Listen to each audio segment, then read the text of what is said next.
He was often found at the bargain table where he lied, he cheated, and he bribed what he did. And his way out of many often of found at the bargain table came into, and where he lied, the difficult situations that he faced. The most famous his way out of many often found at the bargain table. Winning isn't ever the difficult situations that he faced. Well, the most for with God, his way out of many often found at the bargain table. Jacob winning 20 years, the difficult situations 20 long years faced. He the most for with God, his way out of many often found at the bargain table. Jacob winning 20 years, the difficult situations, and we can learn these lessons. He the most for God, his way out of many often found at the bargain table. Jacob winning 20 years, the difficult situations, and we can learn these lessons.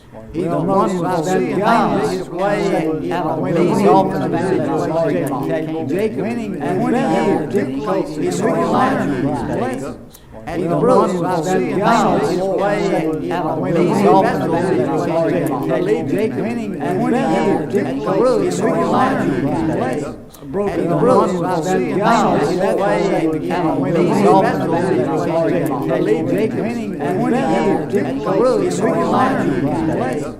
And the most for God, his way out of many often found at the bargain table. Jacob winning 20 years, the difficult situations, and we can learn these lessons. And the most for God, his way out of many often found at the bargain table. Jacob winning 20 years, the difficult situations, and we can learn these lessons. And the most for God, his way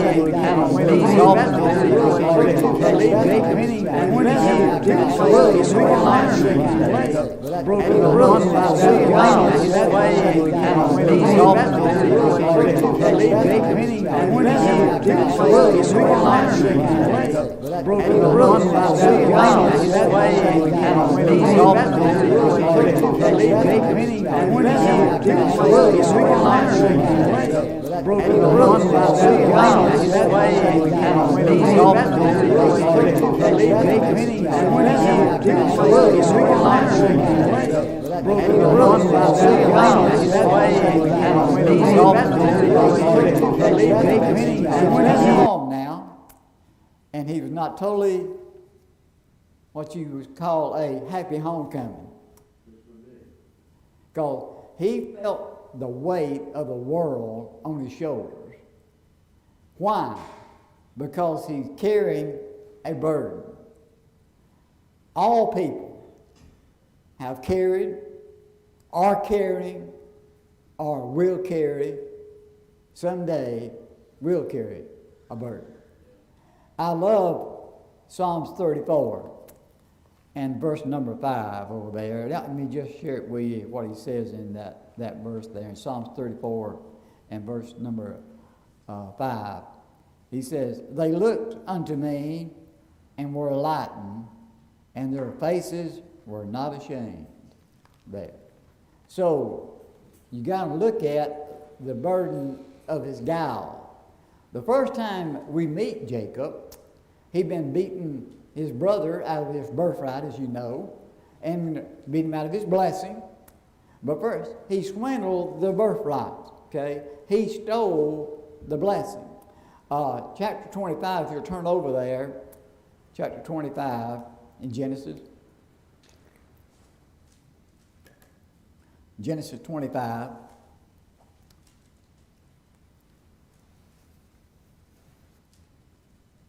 Look at verse number 24 in the 25th chapter. "And when her days to be delivered were fulfilled, behold, there were twins in her womb. And the first came out red all over like a hairy garment, and they called his name Esau. And after that came his brother out, and his hand took hold of Esau's heel, and his name was called Jacob." Now, Esau, firstborn, is a picture of the flesh, the man of the world, so to speak. In verse 26, "And after that came his brother out, and his hand took hold on Esau's heel, and his name was called Jacob." Okay, so Jacob is a picture of the spirit. a supplanter. Esau and Jacob, Cain and Abel, twins. Okay. Another word for Esau is Edom. That means the red one. Okay. Now, we have here the progenitor of two nations, okay, in Bible typology, the flesh and the spirit, okay. He succored his brother into selling his birthright for pottage. In Hebrews 12, verse 16, let there be any fornicator or profane person as Esau, who for one morsel of meat sold his birthright. Then later on, when Isaac went out to give the blessing that was reserved for the oldest son, Jacob disguised himself as Esau and stole the blessing. Now you say that, Brother Bo, how can anyone get any lower than that? I mean, the cheat and the steal from his family. I mean, he suckered his brother into selling his birthright for a bowl of soup or a mess of pottage, whichever. Then later on, when Isaac went to give the blessing that was reserved for the oldest son, Jacob disguised himself as Esau and stole the blessing. Now, can anyone go any lower than the lie, the cheat, and to steal from his family? For 20 years, Jacob had to live with that fact. He had defrauded his brother, he deceived his father, and divided his family.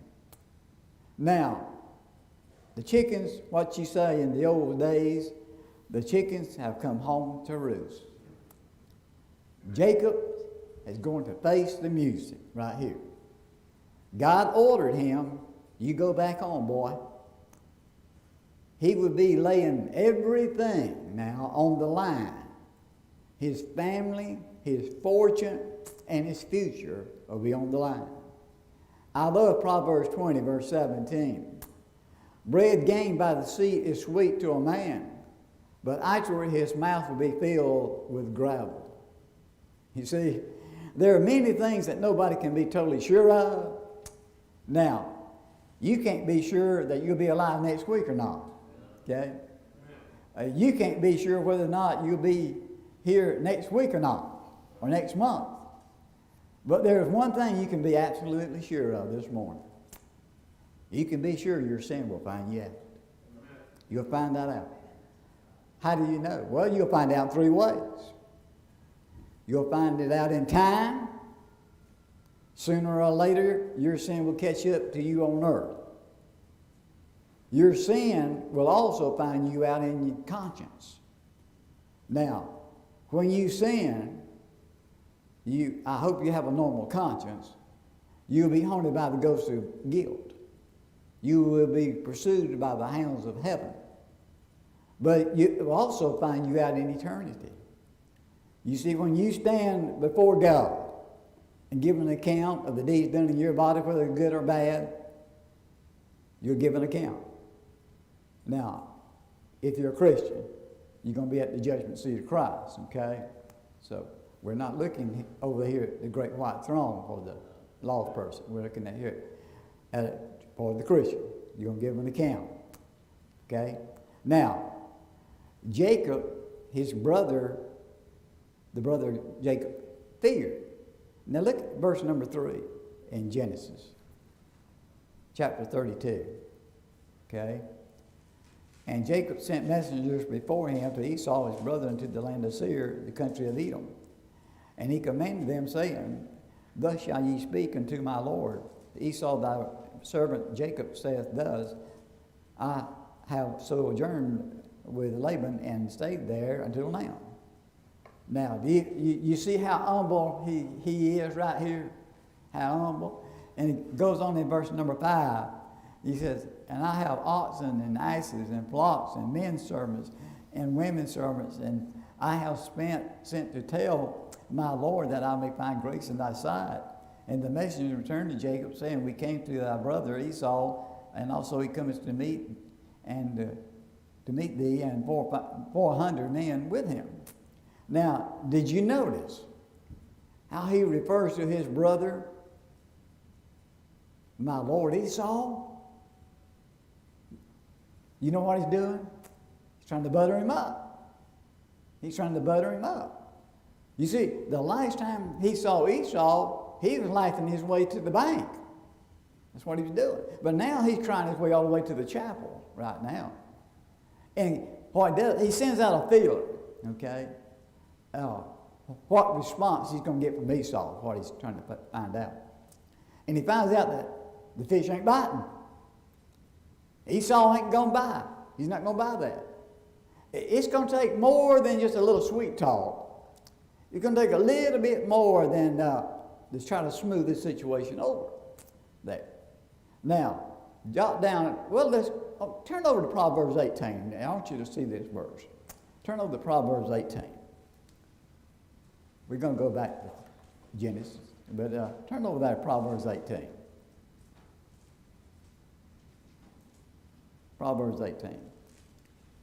Look at verse number 19 in Proverbs 18.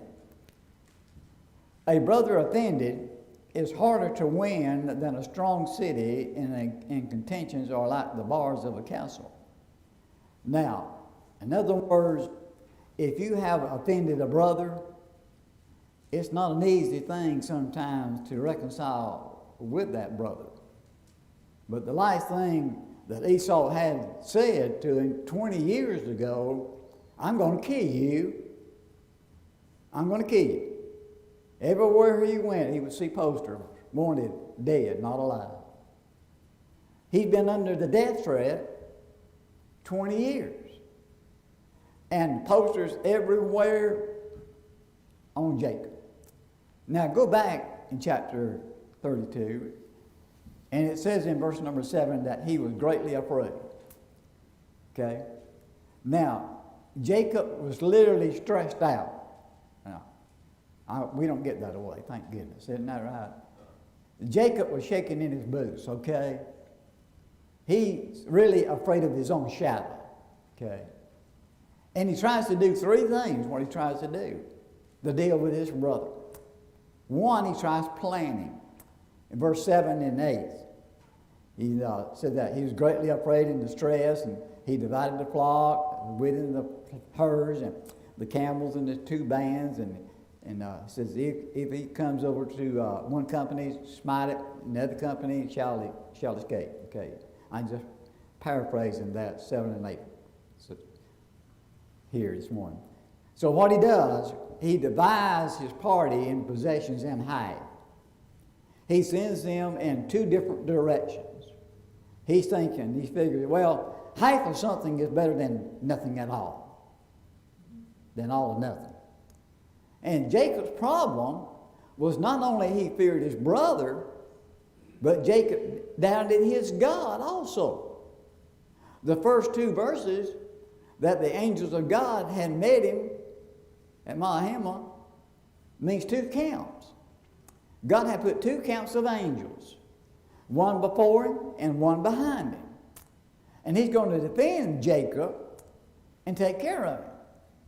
So Jacob, like a good little old Baptist, he decides that he can handle his problems a whole lot better than God can. So he begins to plan. You see, there's nothing wrong with planning, okay? But planning without God is scheming, okay? Jacob's problem was a heart problem. He was spiritual in nature, but he was rebellious in his heart toward God. You see, spiritual matters were no interest to Jacob. None at all. There's no influence on Jacob. There's no importance to Jacob at all. So he tries planning, but when he gets down to it, he tries praying. You ever heard the expression, it was a foxhole prayer? Well, in Vietnam, you have a lot of those. I do remember. You see, it was a foxhole prayer. Praying when you tried everything else is a foxhole prayer. We read here, really, this is the first recorded real prayer in the Bible, okay? Right here. This is the first recorded prayer in the Bible. In verse number 9, Jacob said, he says, O God, my father, and Abraham, the God of my father Isaac, the Lord which says return unto thy country and thy kindred, and I'll deal with thee. He's reminding God, okay, I'm here because of you. I'm here because of you. So, there's this planning, he's praying, then he claimed the provisions of God in verse number 10. He said in verse number 10, he said, I'm not worthy of the least of all the mercies of all thy truth that you showed to your servant there. When Jacob left home, he had just a simple rod. But when he came back, he had riches. God had met all of his needs. In verse number 11, I want you to notice, he claimed the protection of God. He said, deliver me, I pray thee, from the hand of my brother, from the hand of Esau. I fear him, lest he will come and smite me and my mother, and the mother with the children. Well, guess what? His only hope was God. In God. Okay? The old saying, the horse is prepared for the day of battle, but victory belongs to the Lord. So, he claimed protection, but he claimed the promise of God. In verse 12, he said, thou said, I will surely do thee good in thy seed, and the sand of the sea, and cannot be numbered for the multitude. Okay?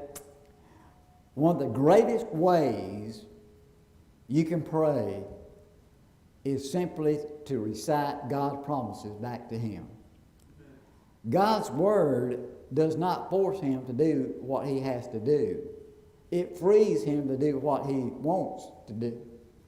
Now, verse 13 and following, he tries paying here from verse 13 down to verse number 21.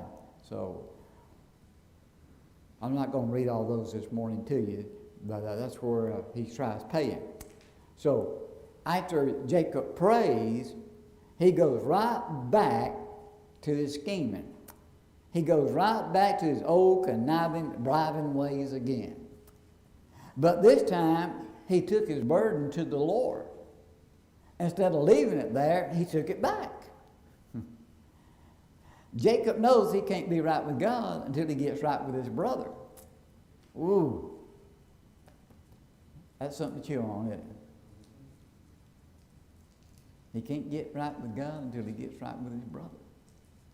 But he can't get right with his brother until he gets right with God. Okay? Difference. So, there's a battle that he fought. In verse 22, he says in verse 22, and he rose up that night and took his 2 wives and his 2 women servants and the 11 sons and passed over the brook Jabbok. He took them and sent them over to the brook and sent over that he had. Jacob was left alone, and there wrestled a man with him until the breaking of the day. Now, there are 2 things I want you to notice about this battle. The setting of that battle is important. Jacob was now right where he needed to be. Where was that? Alone. Alone. You see, if you're facing a problem or decisions, or you're carrying a burden, the greatest thing you can do is get along with God. Okay? The carnal man does not want to get along with God. Now listen, the greatest battles of life are not fought in public. Okay? They're fought in private. Not in public. Your greatest battle is going to be fought in private. Jesus won the victory of our sins at Calvary. But the battle was fought at Gethsemane, the oil press. where he cried in great agony, great drops of blood. Okay. That battle was fought at Gethsemane. The greatest times in your life will not be in public. Okay? The greatest times of your life will not be in public. They'll be in private, along with God. Okay? Now, verse 24, the last part of that verse there, the battle fixes to get started. There wrestled a man with him until the breaking of the day. There. Now, who was this man? Well, if you go over there and read Hosea chapter number 12, and verse number 4 over there, it reveals the identity of that individual. Okay? The man is an angel of the Lord, and moreover is the Lord God himself. He wrestled with Jesus. Okay? In verse 30, the name of the place of Peniel, that means face of God, there. He says, I have seen God face to face. Jacob was not wrestling with the angel. Okay? The angel was wrestling with Jacob. God was wrestling with Jacob to see what he could get from Jacob. The loser becomes the winner, in other words. So the blessings that Jacob found, all of his life, Jacob had been after the blessings of God all his life. But he's gone about it like we do sometimes. We go about it in the wrong way. Okay? God wants to bless Jacob the right way. So he's crippled by the Lord. In verse 25, and when he saw that he prevailed not against him, he touched the hollow of his thigh, and the hollows of Jacob's thigh was out of joint, and he wrestled with it. Now, do you know the strength of a wrestler? What it is? His legs. You take his legs out, you can take him out. Okay? God touched Jacob at the greatest point of his strength and made it the greatest weakness. That's what he did. You see, he could either wrestle, run, or fight. Right here. One of those he could do. But God wanted Jacob to look in the mirror and see himself. It's a good idea. You see, there are times when God desires to see how serious we are about our request as well. Over there in Matthew, turn over there to Matthew 7, if you will. Matthew 7.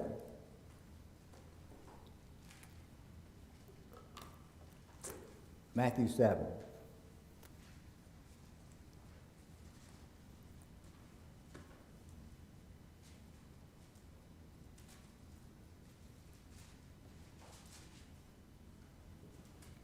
Okay, you're in Matthew 7. And like I said, there are going to be times God desires to see how serious we really are about our requests. Verse 7. Ask, and it shall be given you. Seek, and you shall find. Knock, and the door shall be opened to you. For everyone that asketh receiveth, and that seeketh findeth, and to him that knocketh the door shall be opened.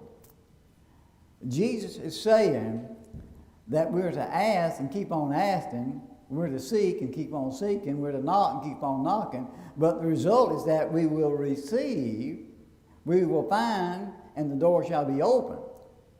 But God had to cripple Jacob in order to crown him.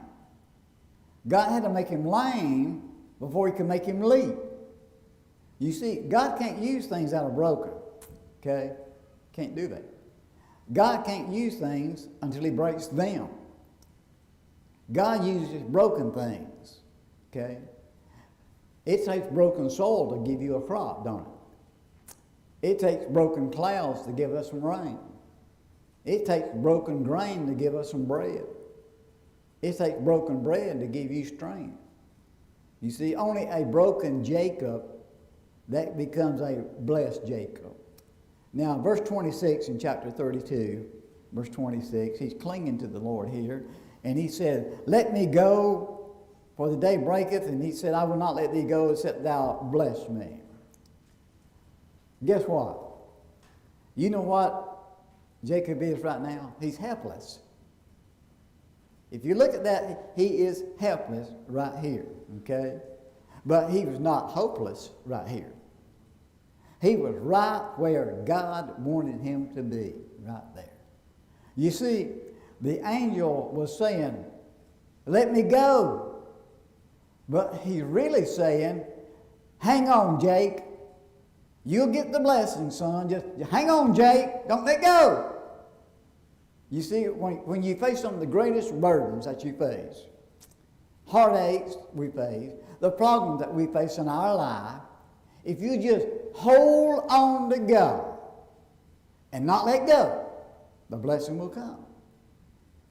Weeping endures for the night, but joy comes in the morning, darling. Okay? Verse 27. He's confessing to the Lord. Then he said unto him, what is thy name? And he said, Jacob. The last time Jacob was asked his name, you know what he did? He lied. He lied. He said his name was Esau, remember? He lied. But guess what he does? He comes clean to who he is. He lied to his father, okay? He lied to his brother, correct? He had lied to his own self, yes indeed. But he could not lie to God. When he came clean, he said, I'm a liar. I'm a cheat. I am nothing but a swindler. All of a sudden, his eyes were opened up. Right here, he realized that his real problem was not Esau, but his real problem was Jacob. That was the real problem. Now, why did the Lord ask Jacob who he was? Why? He knew who he was, okay? But he wanted Jacob to admit who he was. You'll never get right with God and be right with God until you admit exactly who you are and what you are. You see. Let me give you this. There's a Jacob in all of us. Okay? There's a Jacob in all of us. Jeremiah 17. The heart is deceitful above all things. What's the word for deceitful, Brother Bo? It's the word Jacob. It's Jacob. But he changed. He's changed by the Lord. Verse 28. Verse 28.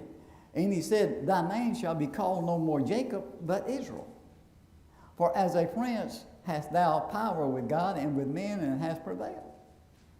Now, right here, it looks as if Jacob had lost. But Jacob had really won by losing. Jacob had won the war by losing the battle. You see, a surrendering man becomes a sovereign man. His name was changed from Jacob to Israel, okay? Which means prince with God. Jacob went into a match, a whole man, but he came out a lame man.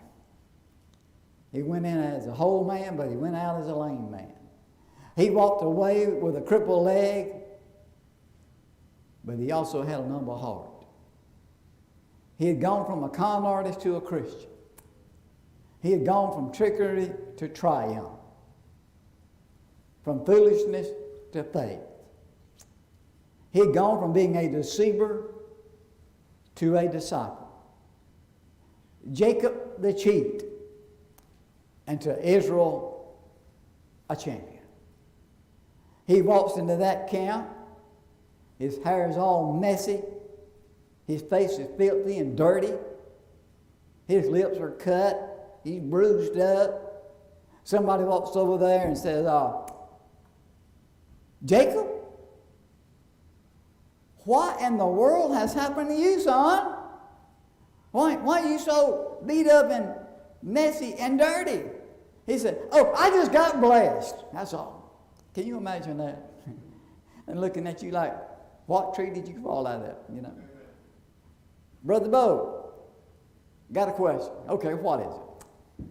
What happened to Esau? Have you thought of that? What happened to him? Well, let's find out. Turn to chapter 33. Chapter 33. Okay? Chapter 33. All right? Look at verse 4. Verse 4. And Esau ran to meet him and embraced him and fell on his neck and kissed him, and they wept. You see that? You remember Joseph, don't you? All that their brothers did to him, throw him in the pit, from the pit to the palace, in a prison. He did the same thing as Joseph did. He embraced those brothers and hugged them and kissed them. He did that. Remember, there was a father, he was out sitting on the front porch real soon, and one day he saw a young man, just old raggedy clothes on, coming down the road. And that old man, he got up out of that chair and he ran down that dirt road and he embraced that son and hugged him and kissed him. The prodigal son, same thing. And Jacob, he meets Esau, he hugs him and embraces him. When Jacob took care of his relationship to God, God took care of his relationship to Esau. Okay? When a man's ways please the Lord, even his enemies are at peace with him. There are many people who struggle with the Lord day in and day out. They resist the Lord. They fight with the Lord. And this is where people are today in church. Every Sunday, they fight with the Lord. If they would just say, Lord, I surrender all to Thee I own. Just say, I surrender all. If we would just say, all to Jesus I surrender. Lord, I give myself to Thee. Fill me with Thy love and power, and let Your blessings fall on me. Oh, if we would do that, there'd be some changes. Not only in our own personal life, but also in church. You'll see people on the pews, here all the way back, if people would do that. And so you see how Jacob won the battle. Won the battle. I could go on and on and on looking at Jacob this morning. But I just wanted to share those few thoughts with you this morning. And looking at Jacob, he's a fascinating character. Jacob is. And looking even at Esau also. I mean, he was a shrewd dude. Esau was also. So, I like Jacob, and I love Joseph, I guess. One of my favorites is Joseph in the Bible, and then right at the top of that would be David and all. But there's so much to deal with in each one of those characters there. It's unreal, and being a type of Christ and all in the Bible. So let's have a word of prayer, and we'll be dismissed this morning from Sunday school. Our Father, thank You for this lesson today on Jacob and all that he went through and how he wrestled and how the burden